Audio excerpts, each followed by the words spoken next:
Hello viewers, আসসালামু আলাইকুম। বাইরে বৃষ্টি হয়েছে, তো অনেকটাই কাদাযুক্ত হয়ে গেছে, তার কারণে হাঁটা যাচ্ছে না। এই কারণে একটা চায়ের দোকানে আসলাম। তো এটা হচ্ছে আমার এক চাচার দোকান।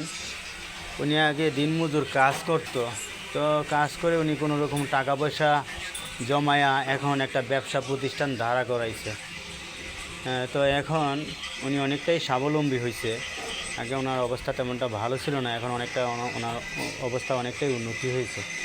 তো আপনারা যারা বেকার যুবকরা আছেন, যাদের চাকরি বাকরি নাই, যারা বেকার পড়ে আছেন, তারা এরকম বেকার বসে না থেকে হয়তো কিছু কাজকর্ম করে হলেও টাকা পয়সা জোগাড় করে ভালো অ্যামাউন্ট নিয়ে একটা ব্যবসা নিয়ে বসতে পারেন। তো বসলে এতে দেখা গেছে কি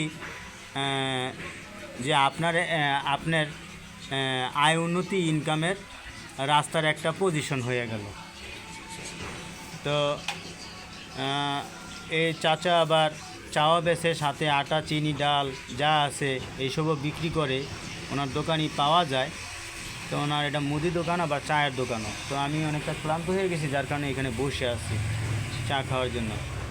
তো হ্যালো ভিউয়ার্স, আজকে এই পর্যন্তই। আসসালামু আলাইকুম, ভালো থাকবেন।